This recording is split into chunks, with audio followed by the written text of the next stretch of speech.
Hello, my name is Courtney Bridges, and I'm going to be talking about paraeducators and their role in the classroom with my coworker, Glennis Mason. So to begin with, paraeducators play a really important role in our classroom environments. They assist daily under your supervision and direction, and it's really important to stress clear communication with your para staff. Collaboration and teamwork are a big part of what makes your classroom work, especially with your paras. And it really helps when you give them clear expectations regarding their role and duties when they're working with the students.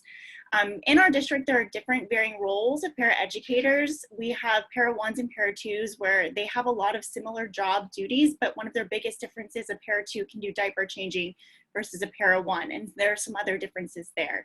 In addition, we also have spec paras that help with our behavior specialists, and we have paraeducators that help with resource specialists.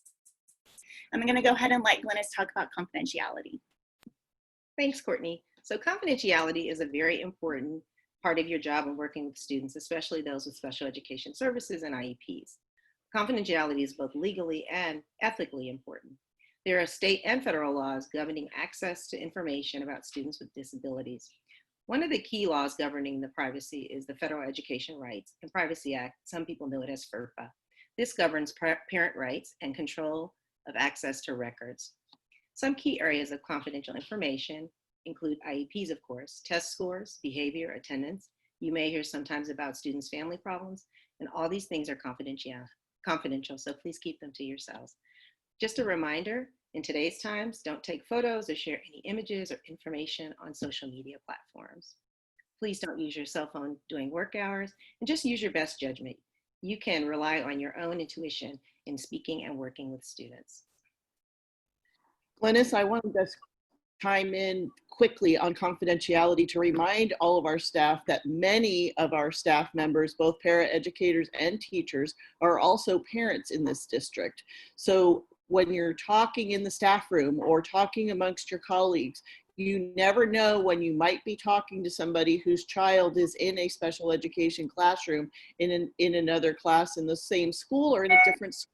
And when you have substitutes coming in and they may or may not be a parent of a student that you're not aware of. So it's just always very good practice to not be talking about students in any manner in any public place outside of your classroom, unless it's directly related to something that you need to work on with a student.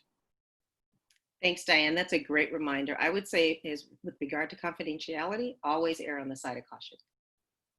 So your site administrator is your supervisor. But we start out remembering we're a team with our teacher, our fellow classroom paras, and our site staff, so work collaboratively. However, your site administrator is your supervisor. So if you have questions or concerns that you're unable to resolve with your teacher or something that's outside their purview, go to your supervisor, talk with them. However, it's always best to work with your teacher to figure things out because you are a team. Daily in class, you'll follow the lead of the teacher, take their direction. Only non-instructional activities for which you're trained are ones that you should undertake. So lots of things that Courtney and I are talking about as it relates to paraeducators can also be found on the handbook on the district website. That booklet will provide all of the information we've covered here and even more. So visit www.fremont.k12.ca.us and find the Special Education Services Paraeducator Handbook. It'll be found under Special Education Resources. So of course, we all want to be at work every day, enjoying time with students, providing instruction, and just supporting them. It's our life's work. But some days we get sick. Teachers do, paras do. And when we are in that situation, we want to make sure that what we leave for our substitute is something that can help them support the students, the teachers, and our fellow classroom staff. So this is the ParaSub folder. It'll provide a comprehensive package to support your substitute, just like any teacher would. Remember, include things like student information, instructional materials and tools and supports, information around medications and instructions for administration of those. Instructions for feeding and toileting information will also be helpful. What's the transportation schedule? Let them know when the bus will be there to pick them up, who should meet the bus with them, and when they will arrive at school. Also, other information around schedules for the day, when other providers are coming to provide things like OT or PT, a site map to help your ParaSub navigate the school, room numbers, teachers' names, staff names. Emergency protocols are always important because we never know what will happen if we're not on site. Give them some tips for success. You know your students best. How can they help your students when you're not there? Provide any safety information that's needed. Remind them of that confidentiality and how important it is. Anything else that you think of that will be helpful to your substitute in supporting your students, the teacher, and your fellow classroom staff. They'll miss you when you're out, but if you provide a good ParaSub package, they can support the students. Back to Courtney. Thanks, Glynis. And then also that leads me into, there are a few different items that you can use to help kind of create a positive environment with your staff and make sure that everyone's needs are met. And that is our orientation checklist and our performance feedback. So with the orientation checklist, it's kind of a tool to look at different areas that need to be addressed within the classroom, the schedules, how to work with students, and it really helps you connect with your paraeducator staff, and you'll find that in the SENHO binder. In addition, there's the performance feedback. So when you give kind of the information to your paraeducators, kind of how their performance is and how they're doing, you want to make sure that you're also pointing out the positives, because we just don't want to lay them down with all the negatives that they're doing wrong. So you want to make sure that you're telling them both things they're doing right and things that they could work on. And this is also a good time for you to check in with your pairs to see what they may need from you. So it's not just a one-way street. We also have to get feedback on how we're supporting our staff. And then also kind of to close this slide, our pairs are assigned differently through CSEA. They go through a different procedure than we do. Most of the time you'll have 3 pairs to choose from when you're interviewing for your class staff, but there are different rules and regulations with CSEA. And if you want to check those out further, you can look up their handbook and their contract. Okay, next slide.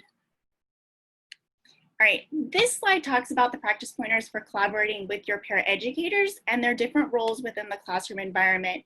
I said this before and I'll stress this again, clear communication, teamwork, and clear expectations are a big part of a successful environment, even with our classroom paras along with our students, and they're just key things to remember. So when everyone knows what they're supposed to do, it makes things flow a lot better.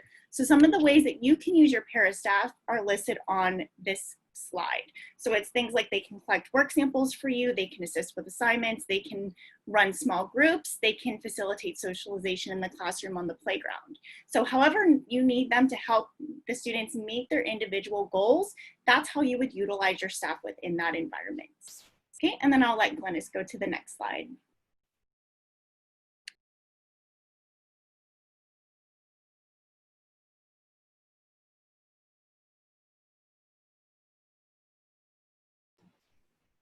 Glynis, I think that your mic may be on mute. This is the fun of technology. Thanks, Courtney, appreciate that. So down to brass tacks, what really is the key role of the para? It really is to support students, but under the direction of the classroom teacher. Key areas of support would include daily instructional and case management support, perhaps distributing and collecting teachers' reports throughout the year. We know that grading can be a busy time at that quarter or semester or trimester end. Paras can help support data collection. They can assist in entering grading and in student tracking systems. As well, IEP and case management is a great deal of responsibility for teachers. So paras might support with sending meeting notices before the meeting or delivering completed paperwork after the IEP.